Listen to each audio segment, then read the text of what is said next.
Buenas tardes. Desde el Instituto de Estudios y Capacitación de la CONADU, Federación Nacional de Docentes Universitarios, estamos impulsando encuentros y debates que tienen que ver con el centenario de la reforma universitaria, el significado y el legado en sí de la misma.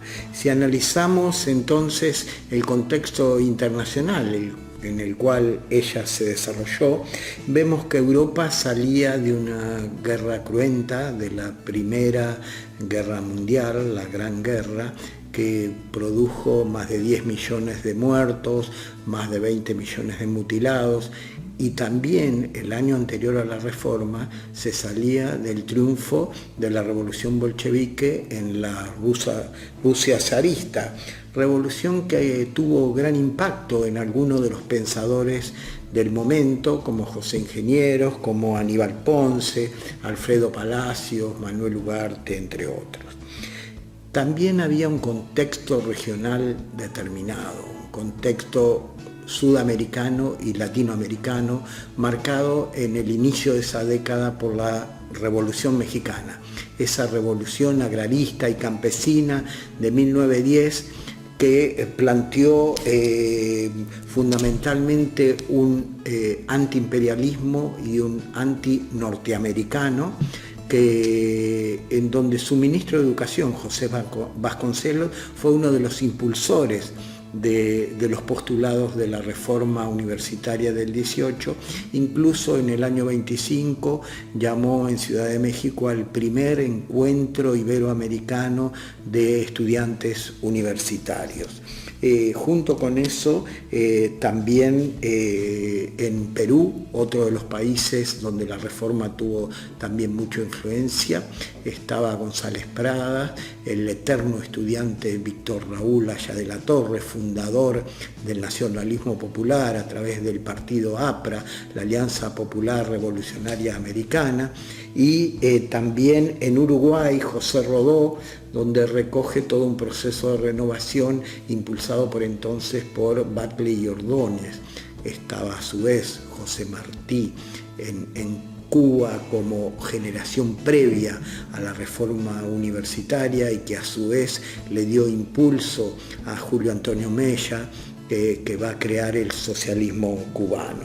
El Rubén Darío en Nicaragua son algunos de los pensadores que ayudan en las tres generaciones que intervienen en la reforma universitaria. Una protogeneración donde está Martí, donde está Rodó, donde está Rubén Darío nicaragüense, una generación de maestros en conjunto con la generación del 18, donde está Ingenieros, Ugarte y Palacios, Vasconcelos, y los jóvenes del 18, en donde está Deodoro Roca, Del Mazo y González, entre otros. Y en cuanto al tercer aspecto, el contexto nacional, esto tiene que ver con la Ley Sáenz Peña de 1912, que planteaba el voto secreto, obligatorio y universal. La universalidad por entonces tenía que ver con los varones, ya que la mujer después lograría el voto 30 años después en el gobierno de Perón, a impulsos de Eva Duarte de Perón, que recogía toda la lucha de las sufragistas, de Julieta Lanteri, de Alicia Moró, entre otras. La ley Sáenz Peña permite el acceso del primer gobierno nacional y popular del siglo XX, en este caso de Hipólito Yrigoyen, que bajo su presidencia es donde se produce la reforma universitaria. Por entonces en Argentina teníamos tres universidades nacionales públicas, que eran la de Córdoba, la de La Plata y la UBA. La UBA con alrededor de 9.000 estudiantes, la Universidad Nacional de La Plata con alrededor de 1.500 y alrededor de 1.000 la Universidad Nacional de Córdoba. ¿Y cuál fue el ideario que tenían esta generación? Hay 4 o 5 ideas fundamentales que la reforma universitaria plantea y que exceden la cuestión que siempre se habla de autonomía, la cuestión universitaria solamente. En principio, la primera es autonomía y cogobierno. Decimos cogobierno, no gobierno tripartito, ya que por entonces los estudiantes elegían a los docentes y eran estos los que posteriormente elegían a los rectores. El tripartito realmente se va a dar en el año 56, luego de la Revolución Fusiladora, en donde incorporan a los graduados. El segundo de los idearios consideramos que tiene que ver con el compromiso social con el medio que tenían aquellos que postularon la reforma. En tercero, el carácter, como ya dijimos antes, antiimperialista y antinorteamericano. Como dijimos, Rodó en Uruguay, Darío en Nicaragua, Martí en Cuba, Vasconcelos y los argentinos Palacios, Ingenieros, Ugarte, ¿sí? Llevaban adelante esos postulados. En cuarto, el compromiso y la politización de la juventud de por entonces. Pensemos que en el año 18 nace la FUA, la Federación Universitaria Argentina, y como dijimos también se da en esos años posteriores el primer Congreso Iberoamericano de Estudiantes en México.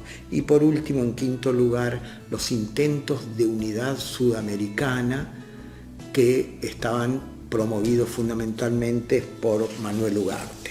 En cuanto a la autonomía universitaria, la universidad vivía por entonces en una dialéctica de autonomía y heteronomía.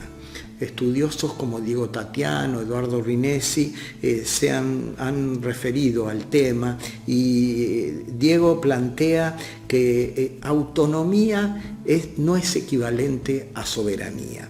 Y al decir de Eduardo Rinesi, está bien que el Estado marque las pautas de la enseñanza superior en la universidad, en aquellos campos en los que el Estado tiene que velar por el bien común.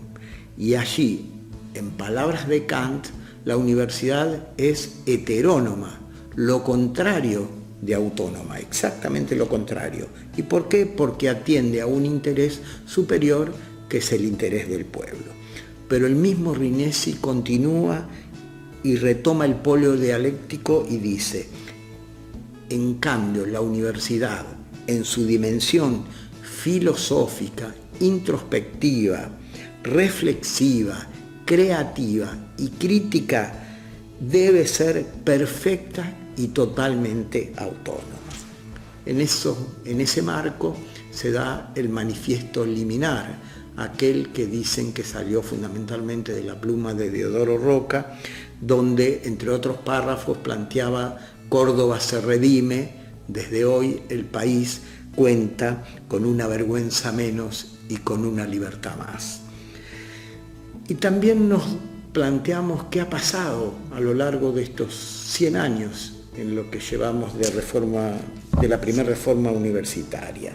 Hubo, a nuestro criterio, una segunda reforma universitaria alrededor del año 49, en el gobierno de Perón, para adecuarla al nuevo proyecto nacional y popular de país, en función de las tres banderas.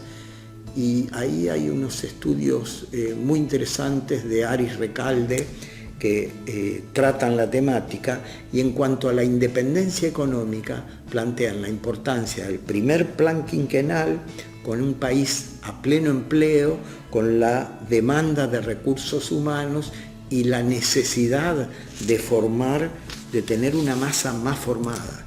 En el 48 se crea la Universidad Obrera Nacional, que es el antecedente inmediato a lo que después le cambian el nombre y se llama Universidad Tecnológica Nacional.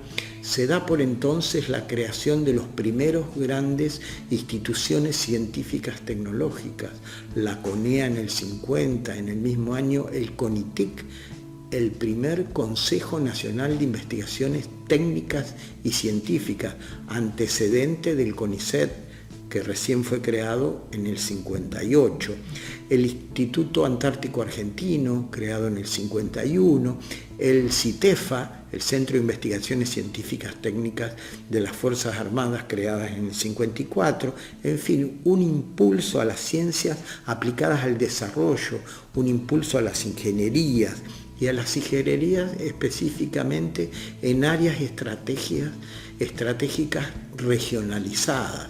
¿Qué quería decir esto? En Tucumán se avanzó sobre ingeniería ferrocarrilera, en Mendoza sobre ingeniería sísmica, en Córdoba ingeniería aeronáutica y así en Bahía Blanca y en otros lugares. Esto junto a la declaración de gratuidad universitaria que completa esa reforma en el año 49. Y como dijimos antes, en ese mismo año se tenía el voto femenino y la nueva Constitución Nacional. En cuanto a la soberanía política, hasta ese entonces, la universidad era para las élites. En cambio, en ese momento se prioriza la entrada de los hijos de los trabajadores. Era condición para el ingreso a la Universidad Obrera Nacional. Se triplica por entonces el número de estudiantes, que pasan de 50.000 a 150.000, incluso con la presencia de rectores sindicalistas. Y en relación a la justicia social, igualdad en los derechos. Ejercicio pleno a la educación superior a través de la gratuidad universitaria. Hay a nuestro criterio también una tercera reforma universitaria que tiene que ver con fines de los 60, inicios de los 70. En el año 74, en el tercer gobierno de Perón, se resignifica el cogobierno universitario incorporando a los trabajadores no docentes. Eso fue una de las claves. Los estudiantes de entonces en la Universidad Nacional de La Plata, los que éramos militantes de la Federación Universitaria de la Revolución Nacional, la FUR, teníamos un lema: la universidad que queremos es parte inseparable del país que anhelamos. Lema que hoy luce en las paredes de nuestra CONADU, nuestra Federación Nacional de Docentes Universitarios.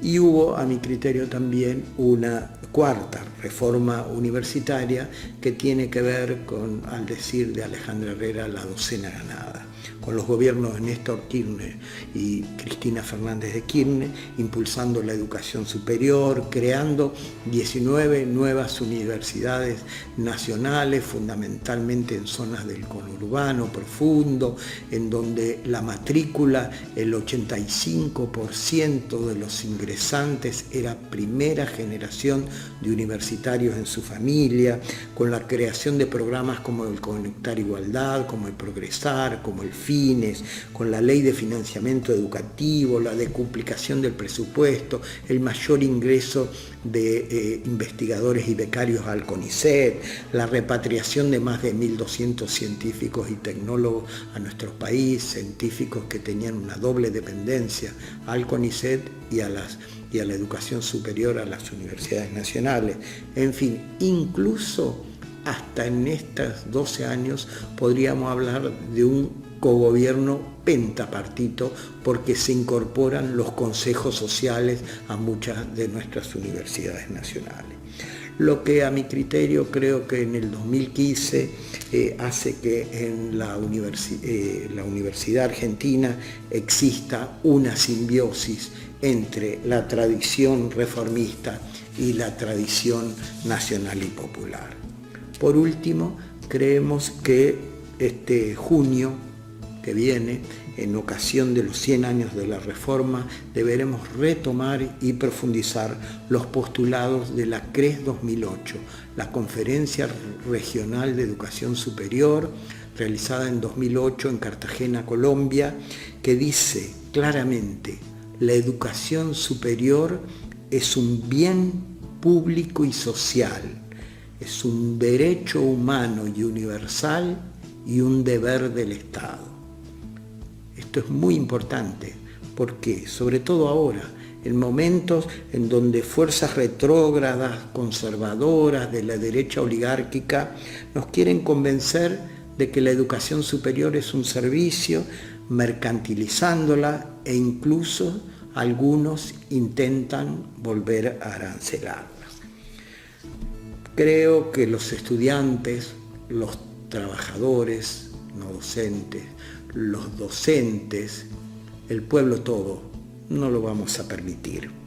Hoy resignificamos incluso ese color morado y tal vez habría que ponerle 2 pañuelos, uno blanco y uno verde, en esta etapa que viene. El blanco de los derechos humanos enarbolados por las madres y el verde de la lucha de género. Retomaremos y continuaremos esa lucha, ya que, como dice ese viejo sabio del Pepe Mujica, no hay derrotas permanentes ni hay triunfos permanentes. Lo único permanente es la lucha.